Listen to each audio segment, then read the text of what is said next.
محترم ناظرین، السلام علیکم ورحمۃ اللہ وبرکاتہ۔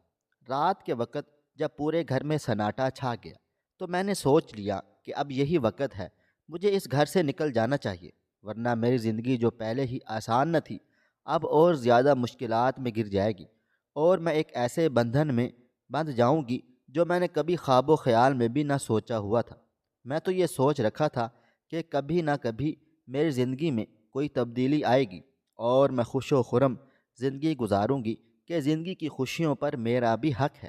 لیکن جب سے چچا جان نے اپنے بیٹے سے میرا رشتہ طے کیا تھا، وہی ان کا آوارہ بیٹا ہے جس کی طرف سے میں دیکھنا بھی نہیں چاہتی تھی، گوارا بھی نہیں کرتی تھی، تو مجھے اپنے سارے خواب ملیا میٹ ہوتے ہوئے دکھائی دیے۔ انہی ملیا میٹ ہوتے خوابوں کو دوبارہ سے اپنی آنکھوں میں جگانے کے لیے میں نے سوچ لیا کہ مجھے اس گھر سے بھاگنا ہوگا، اور موقع ملتے ہی میں نے اپنے ارادے پر عمل بھی کر لیا۔ میں پچھلے کچھ دنوں سے مختلف یتیم خانوں کے بارے میں معلومات حاصل کر رہی تھی، اگرچہ میری معلومات کے ذرائع بہت تھوڑے سے تھے، اور جن لوگوں سے میں معلومات حاصل کر رہی تھی انہیں بھی کچھ زیادہ معلومات حاصل نہیں ہوئی تھی۔ چنانچہ مجھے اتنا پتہ چلا کہ چچا کے گھر کے پاس چند گلیاں چھوڑ کر یتیم خانہ آباد ہے۔ وہاں یتیم لڑکیوں کو رکھا جاتا ہے اور انہیں ہنر سکھایا جاتا ہے تاکہ وہ زندگی میں کسی چیز کے قابل ہو سکیں۔ جب میں نے یہ سنا تو صحیح معنوں میں مجھے امید کی کرن اپنی زندگی میں نظر آنے لگی، اور میں نے سوچ لیا کہ ہو نہ ہو میں اس یتیم خانے میں ضرور جاؤں گی۔ چچا جان کے گھر میں پلنے سے تو بہتر تھا کہ میں اس یتیم خانے جا کر اپنی زندگی کے حوالے سے کچھ بہترین کر سکوں۔ یہ خیال ذہن میں آتے ہی میں بہترین وقت کا انتظار کرنے لگی، اور وہ بہترین وقت رات کا وقت تھا جب تمام لوگ سو چکے تھے، لیکن میری آنکھوں سے نیند غائب تھی کیونکہ میں گھر سے نکلنے کا سوچے ہوئے تھی۔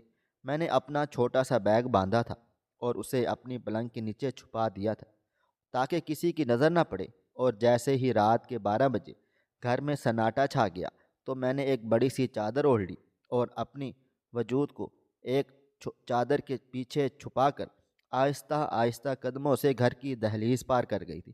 خدا کا لاکھ لاکھ شکر تھا کہ کسی نے مجھے نہیں دیکھا تھا۔ اگر کوئی دیکھ لیتا تو میری زندگی اور زیادہ اجیرن ہو جاتی، اور میں ایسا نہیں چاہتی تھی۔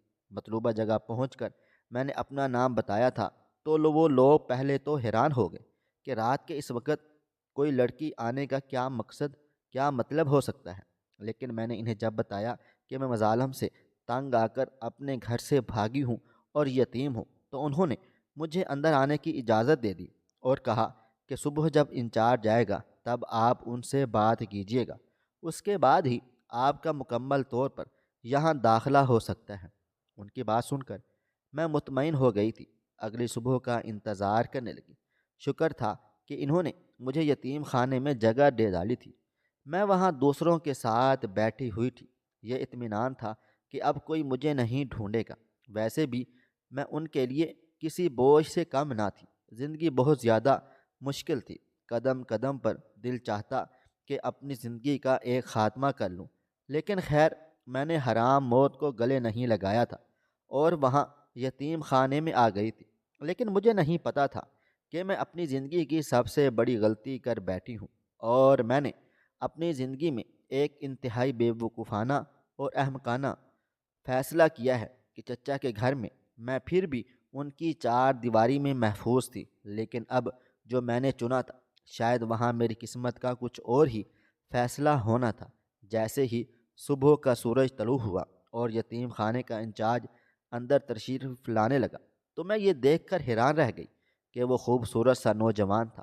اسے کوئی دیکھ کر کوئی بھی یہ تمنا کر سکتا تھا کہ یہ خوبصورت سا نوجوان اس کی زندگی کا حصہ بنے۔ وہ کوئی بڑی عمر کا شخص نہیں تھا۔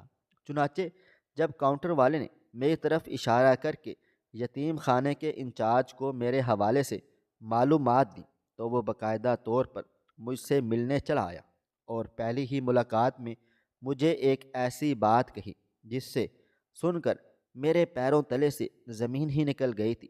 میں ہونکوں کی طرح اسے دیکھتی ہی رہ گئی تھی کہ بھلا وہ ایسے کیسے کہہ سکتا ہے۔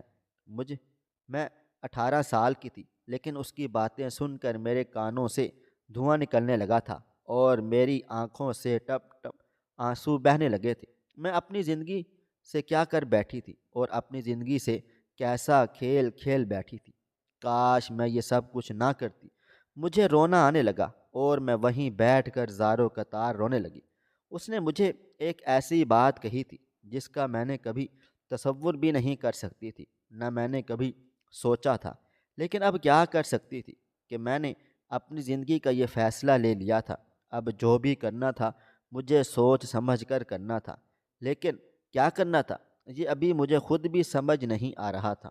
زندگی نے مجھے ایک اور آزمائش میں ڈال دیا تھا، ایک ایسی آزمائش جس کے بارے میں میرے وہم و گمان میں بھی نہیں تھا۔ میری تلخ زندگی نے مجھے ایک اور تلخ حقیقت سے روشناس کروا ڈالا تھا۔ میری آنکھوں سے بہنے والے آنسوؤں نے مجھے ماضی کی یاد دلا ڈالی تھی کہ زندگی میں کہیں سکون نہیں تھا۔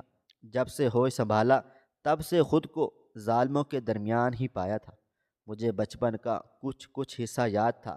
میرے ماں باپ دونوں حیات تھے، تب میں ایک شہزادیوں کی طرح زندگی گزار رہی تھی۔ میں اپنے ماں باپ کی اکلوتی بیٹی تھی۔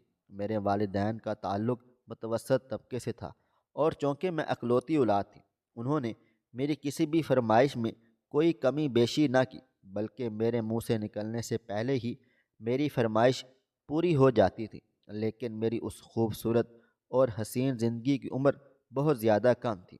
یاد کی ہلکی سی دھند میرے ذہن میں موجود تھی۔ گزرے دنوں کی یادوں نے ہی مجھے زندگی بخشی ہوئی تھی، ورنہ اگر یاد کا سہارا نہ ہوتا تو میں کب کی اپنی زندگی سے ہاتھ دھو بیٹھتی۔ میں ایک بہترین زندگی گزار رہی تھی، حالانکہ میرا بچپن تھا، لیکن مجھے آج بھی سب کچھ یاد تھا۔ میرے ابو جان رفتہ رفتہ ترقی کرتے چلے جا رہے تھے اور ہمارے حالات متوسط طبقے سے امیری کی طرف جا رہے تھے، اور اسی وجہ سے ہمارے خاندان کو بہت بری نظر لگ گئی تھی، اور یہ نظر اپنوں نے ہی لگائی تھی۔ میرے والد صاحب اور والدہ کسی ضروری کام سے جا رہے تھے کہ ایک بہت برے حادثے میں ان کا انتقال ہو گیا تھا اور میں یتیم ہو کر رہ گئی تھی۔ میں اس وقت کوئی تقریباً 7 سال کی تھی۔ مجھے سب کچھ یاد تھا۔ اس دن میں بہت زیادہ روئی تھی کہ میری والدہ اور والد صاحب کہاں ہیں۔ تمام لوگوں نے مجھے کہہ دیا تھا کہ ابو کبھی نہیں آئیں گے۔ زندگی کی اس فاقی پر میں حیران رہ گئی تھی اور بالکل خاموش ہو کر رہ گئی تھی۔ میرے والدین کو اس دنیا سے گزرے چند دن ہوئے تھے کہ اب رشتہ داروں نے آپس میں لڑائی جھگڑا کرنا شروع کر دیا تھا کہ اسے کون رکھے گا۔ میری پھپھی مجھے رکھنے کے لیے تیار نہ تھی، کہتی کہ میرے جوان بیٹے ہیں، جبکہ میری نانی بہت مجبور تھی۔ وہ مجھے تو اپنے ساتھ لے جانا چاہتی تھی، لیکن ممانی جان کے رویے نے مجھے سب کچھ باور کروا دیا تھا کہ وہ مجھے اپنے گھر پر نہیں رکھنا چاہتی اور نہ ہی وہ میری پرورش کرنا چاہتی ہیں۔ جبکہ اب صرف چچا بچے ہوئے تھے، انہوں نے مجھ پر رحم کھا کر مجھے اپنے گھر میں جگہ دی۔ چچی جان کو ان کا یہ فیصلہ ایک آنکھ نہ بھایا تھا، اور یہ بات میں اچھی طرح سے جانتی تھی۔ وقت نے مجھے پہلے ہی بڑا کر دیا۔ میری سمجھ میں وقت سے پہلے ہی اضافہ ہوا تھا، اور یہ سب کچھ میرے والدین کے دنیا کے جانے کے بعد ہی ہوا تھا۔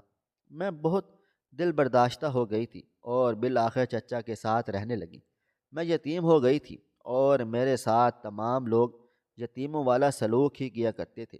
پھوپھی اکثر آتی، لیکن مجال ہے جو کبھی وہ میرا حال چال پوچھتی، جبکہ وہ میرے مقابلے میں ہمیشہ دوسروں بچوں کو ہی محبت دیتی جن کے والدین ابھی حیات تھے، جبکہ میں سب سے زیادہ محبت کی بھوکی تھی کہ صرف 7 سال کی عمر میں یتیم ہو گئی تھی، اور 7 سال کوئی زیادہ عمر نہیں ہوتی۔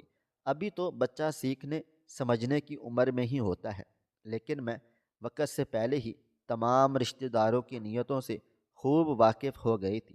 چاچی جان کو مفت کی ملازمہ ہاتھ مل گئی تھی۔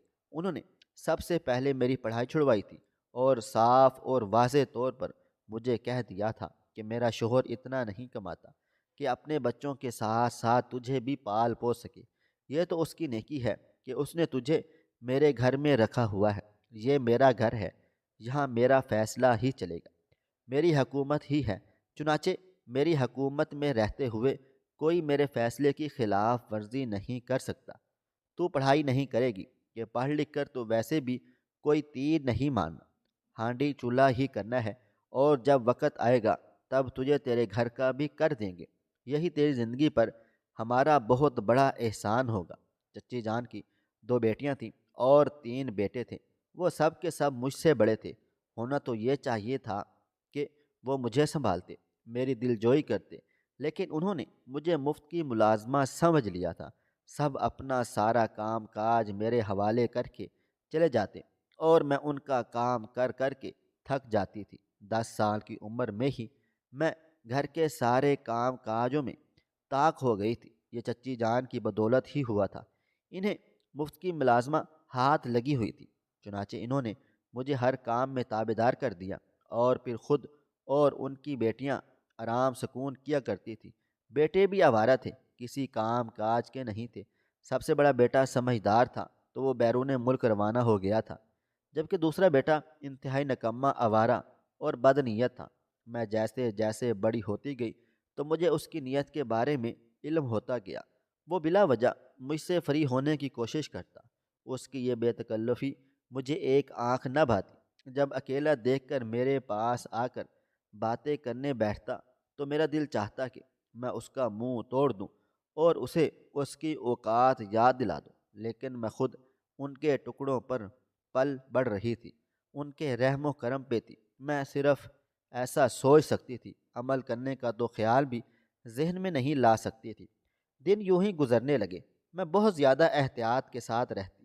میری ایک ذرا سی بے احتیاطی مجھے زندگی بھر کا روگ تھما دیتی۔ چچی جان اکثر مجھ پر ظلم زیادتی کرتی۔ کبھی کسی کام میں کوئی کمی بیشی یا اونچ نیچ ہو جاتی تو وہ مجھے مارنا شروع کر دیتی، اور پھر چچا جان سے بھی لگائی بجھائی کر کے مجھے مار کھلواتی۔ چچا جان نے مجھے رحم کھا کر اپنے پاس رکھ تو لیا تھا، لیکن وہ میری ذمہ داری نہیں نبھا سکتے تھے۔ کبھی کبھی میرا دل چاہتا کہ میں خود کا ہی گلا گھونٹ لوں یا پھر پنکھے سے خود کو لٹکا لوں تاکہ اس بے رحمانہ زندگی سے چھٹکارا حاصل کر سکوں، لیکن پھر یہ سوچتی کہ اگر مر کر بھی چین نہ پایا تو پھر میں کیا کروں گی، کہ اس زندگی میں تو مجھے چین نصیب ہی نہیں ہو رہا تھا۔ میں بار بار اللہ تعالیٰ سے رو رو کر یہی دعا کرتی تھی کہ اللہ تعالیٰ میری زندگی میں آسانیاں لکھے، میں پہلے ہی بہت زیادہ مشکلات کا شکار ہوں۔ یا اللہ، میری زندگیوں میں خوشیاں لکھ ڈال، تو ہی میرا واحد سہارا اور آسرا ہے۔ اگر تو پھر مجھ سے منہ موڑ لے گا تو میں کدھر جاؤں گی؟ تیرے سوا میرا کوئی نہیں ہے۔ چچی جان نے مجھے کمرے کے نام پر ایک سٹور روم دیا ہوا تھا، جہاں ایک طرف کاٹھ کباڑ رکھا ہوا تھا جس میں اکثر چوہے، چھپکلیاں وغیرہ گھوم پھر رہی ہوتی، اور میرا ڈر کے مارے سانس حلق میں اٹک جاتا، لیکن اب مجھے عادت سی ہو گئی تھی۔ وہیں سٹور روم میں ایک پیلے بلب کے ساتھ میرا پلنگ رکھا ہوا تھا، اور کھڑکی موجود تھی جس کو کھول کر ہی مجھے ہوا کھانے کا حکم تھا۔ پنکھے نام کی کوئی چیز میرے کمرے میں موجود ہی نہ تھی۔ یہ ان کا یتیموں کے ساتھ حسن سلوک تھا جو مجھے ہمیشہ یاد رہ جانے والا تھا۔ کبھی کبھی میں اکثر سوچتی کہ اگر میں یہاں سے بھاگ جاؤں اور کسی یتیم خانے میں پناہ لے لوں تو یہ میرے لیے بہترین ہو جائے گا، میری زندگی کچھ تو بہترین ہو جائے گی، بہتر ہوگی۔ اور میری سوچ نے اس وقت تابوت میں آخری کیل ٹھونک دی جب چچا جان نے مجھے بلا کر ایک بہت بڑا فیصلہ مجھے سنا دیا۔ ان کے فیصلے کے پیچھے مجھے اچھی طرح وجہ معلوم تھی۔ انہوں نے مجھے کہا کہ میں نے تمہارا رشتہ اپنے دوسرے نمبر والے بیٹے سے طے کر دیا ہے۔ ان کی یہ بات سن کر میرے پیروں تلے سے زمین ہی نکل گئی تھی، اور میں پھٹی پھٹی نگاہوں سے ان کی طرف دیکھتی ہی رہ گئی۔ اب میں چپ نہیں رہ سکتی تھی۔ میں نے ان سے کہا، چچا جان، جب کوئی بھی آپ کو بیٹی دینے کے لیے تیار نہیں ہے تو آپ نے مجھے بکری بنانے کا سوچ لیا ہے اور میری بلی دینے کا ارادہ کر لیا ہے۔ مجھے آپ کا یہ رشتہ قبول نہیں ہے۔ میری بات سنتے ہی چچا کے بجائے چچی جان نے مجھے ایک زوردار تھپڑ مارا تھا اور کہا تھا کہ بدتمیز، بد زبان، بد نصیب، زبان چلاتی ہے۔ تجھے اتنا علم نہیں کہ ہم ہی تیرے سرپرست ہیں اور ہمارا فیصلہ آخری فیصلہ ہوگا۔ ایک تو تجھے اپنے گھر کی بہو بنانے کا سوچے ہوئے ہیں، اوپر سے تیری زبان درازی بھی برداشت کرنی پڑے گی۔ انہوں نے مجھے بری طرح جھنجھوڑ ڈالا تھا۔ اور میرے بال کھینچ کر مجھے اتنے تھپڑ مارے تھے کہ میں اپنے ہوش و حواس ہی کھو بیٹھی تھی۔ مجھے کسی نے ہوش میں لانے کی کوشش بھی نہیں کی تھی۔ ان کے نزدیک میں ایک بیکار سی شے تھی۔ میں اچھی طرح جانتی تھی کہ ان کے نکمے آوارہ اور بدنیت لڑکے کو کوئی لڑکی دینے کے لیے تیار ہی نہ تھا، تو انہوں نے میرا انتخاب کیا تاکہ انہیں ایک مفت کی ملازمہ بھی ہمیشہ ہمیشہ کے لیے میسر ہو جائے اور ان کا بیٹا بھی شادی رچا لے، جبکہ میں ایسا ہرگز بھی نہیں چاہتی تھی۔ میں اس آوارہ اور بدنیت انسان کو اچھی طرح سمجھتی تھی جو اسے موقع کے انتظار میں ہوتا۔ رات کو اکثر میں بھی مجھے نیند میں یہی ڈر لگنے لگتا کہ کہیں وہ میرے کمرے میں نہ آ جائے اور کوئی ایسا قدم نہ اٹھا لے جس کے بعد میں کسی کو منہ دکھانے کے قابل ہی نہ رہوں۔ حالانکہ اس میں میری کوئی غلطی نہ تھی، وہ شروع سے ہی ایسا بدنیت آوارہ اور نکما تھا۔ ہونا تو یہ چاہیے تھا کہ میرے اتنے سالوں کی خدمت کے صلے میں اپنے بڑے بیٹے سے میرا رشتہ طے کر دیتے، جو ان کے دوسرے بیٹے کے بالکل الٹ تھا اور عادتوں میں بھی ایک مختلف انسان تھا، لیکن اس کے لیے انہوں نے ایک ڈاکٹر لڑکی چنی تھی، جبکہ میرے لیے انہوں نے اپنے نکمے بیٹے کو چنا تھا۔ یہ ان کا کیسا انصاف تھا! شاید کہ میں یتیم تھی، اس وجہ سے میرے ساتھ اس قدر برا سلوک کیا جا رہا تھا۔ میں اب یہ کسی طور پر بھی برداشت نہیں کر سکتی تھی۔ میں دن رات اس رشتے سے چھٹکارا حاصل کرنے کے بارے میں سوچتی رہتی کہ مجھے سعود جیسے شخص سے شادی کرنا ہرگز بھی گوارا نہ تھا۔ اس سے شادی کرنے سے تو بہتر تھا کہ میں موت کو گلے لگا لیتی۔ اب میں دن رات یہی سوچتی رہتی کہ کیسے میں سعود جیسے شخص سے چھٹکارا حاصل کروں۔ اسی دوران مجھے میری ایک سہیلی نے بتایا، جو کہ اکثر چھت کی صفائی کے دوران مجھ سے ملاقات کیا کرتی تھی، مجھے بتایا کہ تم کسی یتیم خانے میں کیوں نہیں چلی جاتی ہو۔ اس کی یہ بات سن کر میرے دل و دماغ میں یہ خیال آ گیا کہ واقعی میں مجھے یہ گھر چھوڑ کر یتیم خانے میں چلا جانا چاہیے، جہاں کم سے کم 2 وقت کی روٹی تو ڈھنگ سے نصیب ہوگی، جہاں مجھے کسی سعود جیسے شخص سے واسطہ نہیں پڑے گا اور میری زندگی آسان ہو جائے گی۔ بھلا یہ خیال مجھے پہلے کیوں نہیں آیا تھا؟ میں نے اسی سہیلی کے توسط سے معلومات نکلوانے کی کوشش کی تھی کہ اس وقت ہمارے گھر کے آس پاس کون سے یتیم خانے موجود ہیں۔ اس نے مجھے معلومات لا کر دی تھی کہ چچا جان کے گھر کے 2-3 گلیاں چھوڑ کر ہی ایک بہت بڑا یتیم خانہ آباد تھا، جہاں لڑکیوں کی سرپرستی کے لیے ایک یتیم خانہ کھولا گیا تھا، جہاں بہت سی لڑکیاں پرورش پا رہی تھیں، تعلیم حاصل کر رہی تھیں، ہنر سیکھ رہی تھیں اور اپنی زندگی کو بہتر بنانے کی طرف گامزن تھیں۔ اپنی سہیلی کی یہ بات سن کر میں نے فیصلہ کر لیا کہ مجھے کیا کرنا چاہیے۔ چاہے میں نے فوراً سے سوچ لیا کہ اب میں یہ گھر چھوڑ کر ہمیشہ ہمیشہ کے لیے چلی جاؤں گی اور کبھی پلٹ کر بھی نہیں دیکھوں گی۔ اس طرح میرا رشتہ بھی نہیں ہو پائے گا، زور زبردستی بھی نہیں کرنا پڑے گی۔ سعود جیسے شخص سے شادی کرنے سے تو بہتر یہی تھا کہ میں یتیم خانے میں زندگی گزار لوں۔ چنانچہ میں نے اپنی تیاری مکمل کر لی اور اپنا ایک بیگ تیار کر لیا۔ موقع دیکھ کر میں گھر چھوڑ کر جانے والی تھی اور وہ موقع پہ مجھے مل گیا تھا۔ اس رات تمام لوگ جلدی سو گئے، تو میں نے سوچ لیا یہی وہ دن ہے جب میں ہمیشہ ہمیشہ کے لیے اس گھر سے چھٹکارا حاصل کر سکتی ہوں۔ چنانچہ میں نے اپنا بیگ اٹھایا اور ڈرتے ڈرتے گھر سے باہر قدم رکھ کر اسے یتیم خانے میں پہنچ گئی تھی۔ وہاں جاتے ہی میں نے سکون کا سانس لیا اور شکر ادا کیا کہ میں ایک جہنم سے آزاد ہو گئی تھی، لیکن مجھے نہیں پتا تھا کہ میں ایک جہنم سے آزاد ہو کر دوسری دوزخ میں جا کر گری ہوں۔ مجھے اس حقیقت کا علم بھی نہیں ہے۔ میں چونکہ رات کے 12 بجے اپنے گھر سے نکلی تھی، چنانچہ یتیم خانے والوں نے مجھے انتہائی بری نظروں سے دیکھتے ہوئے میرے بارے میں فیصلہ کر لیا کہ شاید میں کوئی راہ چلتی ہوئی ایسی ویسی لڑکی ہوں، جبکہ میں نے انہیں مکمل یقین دلا دیا کہ میں یتیم ہوں اور اپنے چچا اور چاچی کے ظلم و ستم کی بنا پر ہی اپنے گھر سے بھاگی ہوں اور پناہ لینا چاہتی ہوں، پڑھائی کرنا چاہتی ہوں، یہاں سے کچھ سیکھنا چاہتی ہوں۔ میری آنکھوں سے مسلسل آنسو بہہ رہے تھے اور میری آنکھیں میری ساری داستان کہہ رہی تھی کہ کس طرح میں ظلم و ستم کا شکار ہوئی، اور ان مظالم سے تنگ آ کر میں نے یہ انتہائی قدم اٹھا لیا تھا۔ یتیم خانے کے انچارج کا ابھی داخلہ نہیں ہوا تھا۔ مجھے کاؤنٹر والے نے بتایا کہ وہ صبح آئیں گے، تب آپ کے بارے میں کچھ فیصلہ ہو سکتا ہے۔ فی الحال آپ یہاں پناہ لے سکتے ہیں۔ مجھے امید تھی کہ میری کہانی سن کر شاید وہ مجھے پناہ دینے کے لیے تیار ہو جائیں گے، لیکن مجھے اندازہ ہی نہیں تھا کہ میری کہانی سننے سے پہلے وہ مجھ سے ایسا مطالبہ کریں گے کہ جسے سن کر میرے 14 طبق روشن ہو جائیں گے۔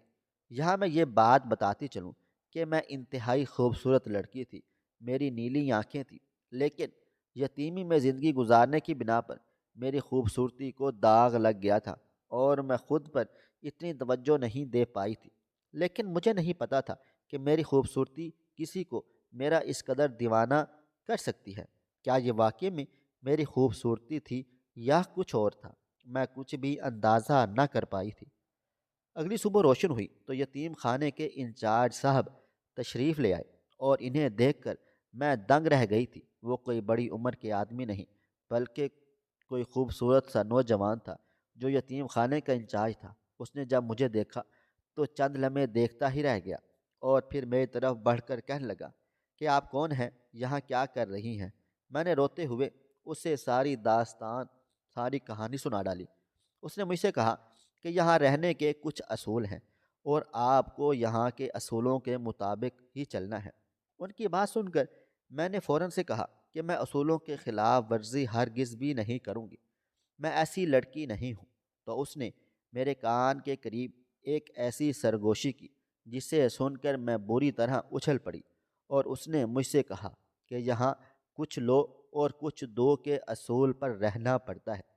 کچھ دو گی تو تب ہی تمہیں کچھ مل جائے گا، خالی ہاتھ تو کسی کو کچھ بھی نہیں ملتا ہے۔ اپنی سب سے قیمتی چیز تمہیں ہمارے حوالے کرنی ہوگی، تبھی ہم تمہیں یہاں پناہ دے سکتے ہیں۔ اس کی بات سن کر میرا دل چاہا کہ میں ایک زوردار تھپڑ اسے رسید کروں اور اس کی حقیقت سب کے سامنے لا کر بیان کر دوں۔ میں نے اس وقت اسے کچھ بھی نہ کہا تھا، بس خاموشی سے اسے دیکھتی رہ گئی، اور وہ وہاں سے چلا گیا۔ اشارے سے کاؤنٹر والے کو میرا نام لکھنے کی ہدایت کی، جبکہ اب میں نے دل و دماغ میں یہی کیفیت چل رہی تھی کہ جب یہ لوگ مجھ جیسی 18 سال کی لڑکی کے ساتھ یہ سب کچھ کر سکتے ہیں، تو یہاں تو بہت سی چھوٹی چھوٹی اور بھی بچیاں موجود تھیں جن کی عمریں 2 3 4 6 سال تھیں۔ تو یہ ان کے ساتھ کیا کیا سلوک کرتے ہوں گے۔ یہ یتیم خانے والے لوگ نہیں تھے، بلکہ کوئی حیوان تھے جن کے ہاتھوں یہ ننھی معصوم بچیاں لگ گئی تھیں۔ پر اب مجھ سے اور برداشت نہیں ہو سکتا تھا۔ ظلم برداشت کر کر کے میں تھک گئی تھی۔ یہ چاہتی تھی کہ کوئی تو ہمارے درد کا درد مند بنے، ہم درد بنے، لیکن کوئی بھی نہیں بنتا تھا۔ تو میں نے سوچ لیا کہ اب میں خود ہی اپنی مسیحا بنوں گی، اور ان لوگوں کو ایک ایسا سبق سکھاؤں گی جو ان لوگوں نے کبھی سوچا بھی نہیں ہوگا۔ تھوڑی دیر بعد وہ انچارج صاحب دوبارہ میرے پاس آیا اور کہنے لگا، کل صبح تمام جوان لڑکیوں کو ایک گاڑی میں بٹھا کر لے جایا جائے گا، اور کسی کو شور نہیں مچانا ہے، بالکل خاموشی اور رازداری سے جایا جائے گا۔ جب تم کچھ دو گی تب پھر تمہیں یہاں رہنے کی اجازت ملے گی۔ میں بلا کسی چون چرا کے مان گئی تھی، لیکن میں نے ایک بہت بڑا فیصلہ کر لیا۔ اس انچارج کے جاتے ہی میں نے لڑکیوں کو اشاروں کنایوں میں ساری بات بتا دی، تو وہ بھی حیرانگی سے دیکھنے لگی۔ تو وہ انچارج نیا نیا آیا ہوا تھا، جب چنانچہ اس کے اپنے ہی اصول تھے۔ وہ انتہائی فحش اور بد کرداری کے اصولوں پر یتیم خانوں کو چلانا چاہتا تھا، اور یتیم خانے کی لڑکیوں کو غلط راہوں پر ڈالنے والا تھا، لیکن میں ایسا ہرگز نہیں چاہتی تھی۔ چنانچہ میں نے ان تمام لڑکیوں کو اس کی ساری حقیقت بتائی، اور کہہ دیا، جب صبح ہمیں گاڑی میں بٹھایا جائے گا تو ہمیں اس قدر شور مچانا ہے کہ یہاں کے تمام ملازموں کو پتہ چل جائے کہ یہاں کل کیا ہونے چلا جا رہا ہے۔ دراصل ان لوگوں نے یہ منصوبہ بنا لیا تھا کہ تمام لڑکیوں کو یہ کہا جائے گا کہ انہیں ہنر سکھانے کے لیے بیوٹی پارلر لے کر جایا جا رہا ہے، جہاں سے یہ لوگ پورا کورس کریں گے، اور انہیں ہر روز وہاں جانا ہوگا۔ وہاں صرف انچارج نہیں تھا، بلکہ اور بھی بہت سے عہدے دار تھے، لیکن انچارج کی نیت خراب تھی۔ چنانچہ وہ یہ سب کچھ منصوبے بنائے ہوئے تھا، پر میں اس کے منصوبوں کو خاک میں ملانے والی تھی کہ اب میری بس ہو گئی تھی اور میں زندگی کی مزید ستم نہیں سہ سکتی تھی۔ جس عزت کو قربانی سے بچانے کے لیے میں نے چچا جان کا گھر چھوڑا تھا، بھلا وہ عزت میں اس انچارج کے حوالے کیسے کر سکتی تھی؟ مجھے اپنا فیصلہ بہت غلط لگا تھا، اس سے بہتر تو سعود ہی تھا، لیکن اب مجھے اپنے غلط فیصلے کو بہتر بنانا تھا۔ میں بھلا یہ کیسے بھول گئی تھی کہ اس دنیا میں ہر قدم پر ایک درندہ موجود ہے جو لڑکیوں کو نوچنے کے لیے ہر وقت تیار رہتا ہے۔ اگلی صبح ہوتے ہی جیسے ہی لڑکیوں کو خاموشی سے باہر نکلنے کا حکم دیا گیا تو تمام لڑکیوں نے شور مچانا شروع کر دیا، اور ہم سب نے مل کر اتنا شور مچایا کہ وہ انچارج ہکا بکا رہ گیا، اور میں نے سب کے سامنے اس کی شخصیت کو بے نقاب کر دیا۔ اسی دوران یتیم خانے کا پرانا ملازم جو کہ بہت ایماندار تھا، اس نے انچارج صاحب کو تھپڑوں سے لال سرخ کر دیا تھا۔ اسی وقت اسے پولیس کے حوالے کر دیا گیا۔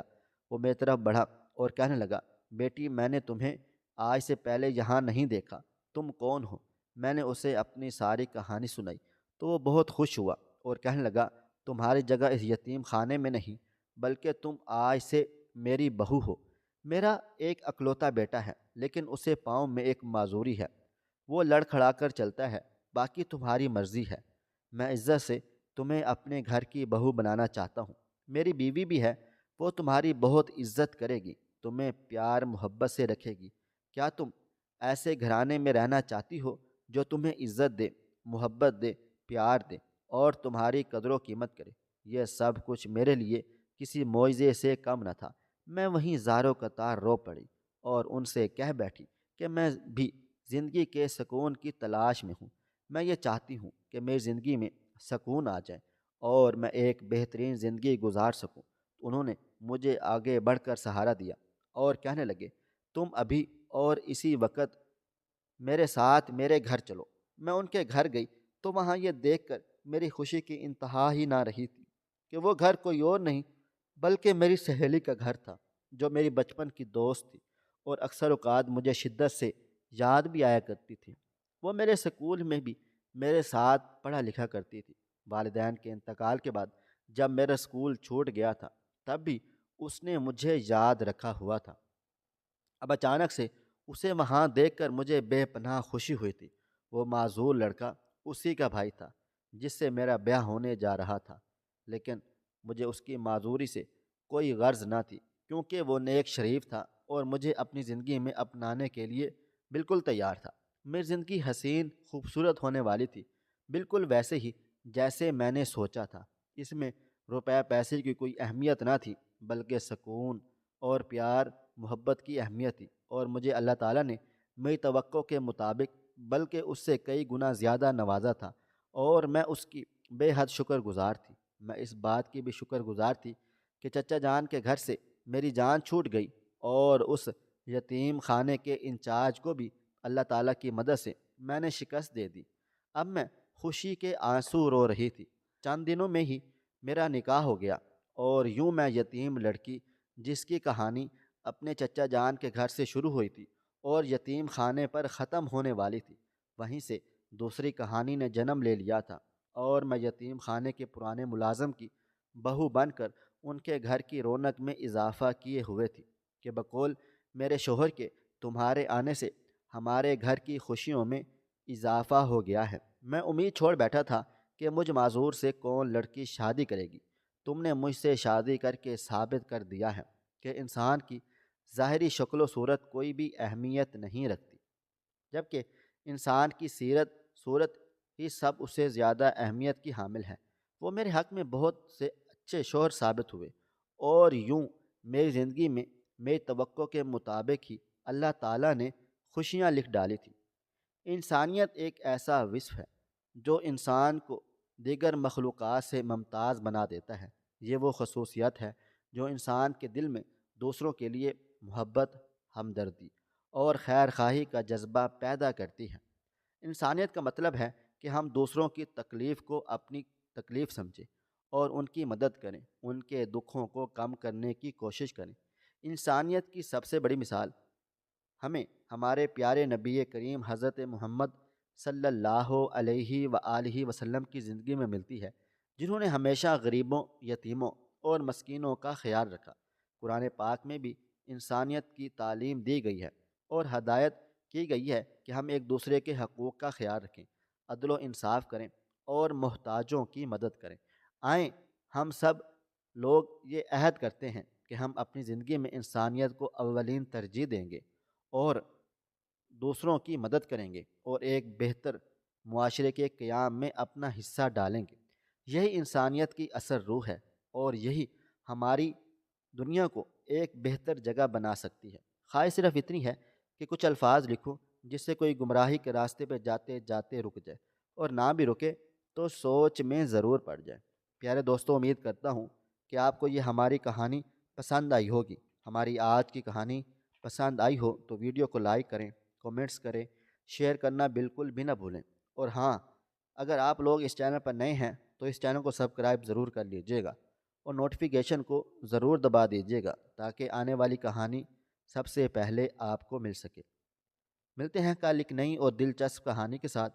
تب تک اپنا ڈھیر سارا خیال رکھیے گا۔ اللہ حافظ۔